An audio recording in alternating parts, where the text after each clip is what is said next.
Another day, another gala na naman tayo. Christmas 2025 is approaching kaya samahan nyo kami as we do our yearly Christmas shopping at kaunting mukbang na din sa aming favorite Korean resto. Let's go! Our first stop for today ay dito sa Nike Factory Store located along northbound side ng SLEX sa may Binyan, Laguna. Sa loob ito ng Shell Service Station. Every once in a while nagpupunta kami dito kasi minsan may magagandang deal sila na ino-offer. Generally, lower ang prices sa mga factory outlets compared sa regular retail stores. Maraming options dito, kanya-kanyang taste na nga lang talaga. Bukod sa shoes, may iba pang mga apparel at accessories din dito.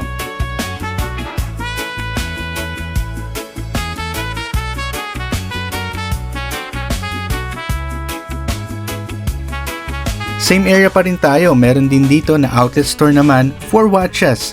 Halos katabi lang ito ng Nike, maraming choices dito when it comes to watches. May G-Shock, Baby G, Edifice, Protect, and of course the classic Casio. I don't know if you agree with me pero I think watches are one of the best gifts that you could give to someone.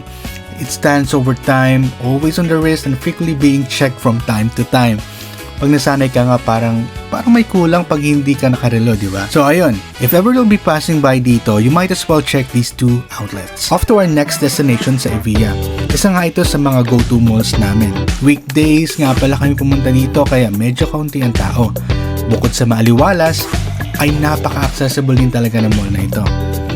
Alam na namin kung saan kami dadiretso pagpasok pa lang. Of course, the H&M. Dito madalas mamili si Mrs. ng kanyang mga damit. Kaya matik yan pag pupunta kami na mall. Ang H&M nga pala ay nag-start noong 1947 pa. Originally, pang babae lang talaga ang damit ng mga tinda dito. Later on, nag-expand sila for kids and men's.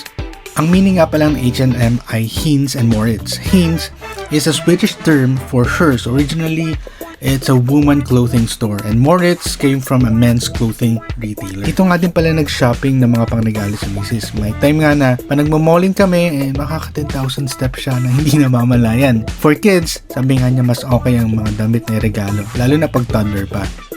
Habang nagsha-shopping si Mrs. naggala-gala muna din ako until decided na magpagupit sa Bruno's. Alam niyo ba na I have a huge respect sa mga barbero.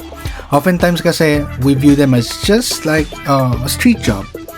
I have friends na mga barbero din and I can say it's more than just a haircut.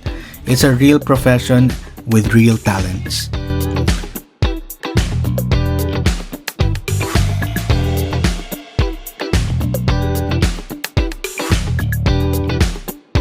Alam nyo, when going out, it's not necessary na magkasama kayo ng partner nyo all the time.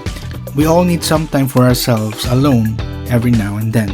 Saktong-sakto, pagkatapos ko sa Bruno's nakasalubong ko na si Mrs. Nakakagutom na nga kaya I think it's time to eat na. Maraming choices naman na restaurant dito sa Evia.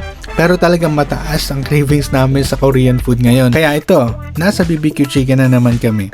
May tatry nga kami sa menu na tawag nila ay UFO chicken. Basically, it's a plate na may secret chicken and cheeseling chicken. Then sa gitna, may creamy and stretchy melted cheese. Usually, mozzarella base blended with cheddar ang nilalagay nila dito. Wala nga lang silang dry ice ngayon para sa smoky effect. Pero babawi na lang daw sa amin yung isang crew na si Christian.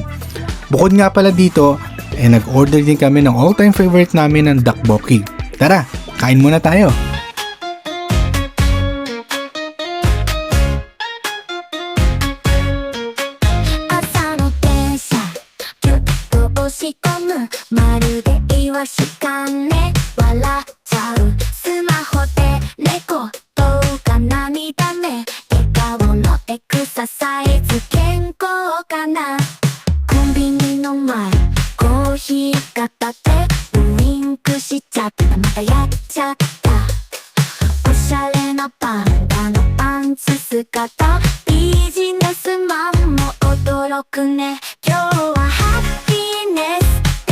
After eating, nagpicture nga muna si Mrs. na mga pinamili niya dito sa sasakyan. Habang ako, ina-enjoy ko lang yung ice cream ko na binili ko sa Kurimo.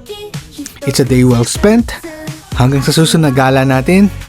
Merry Christmas at ingat!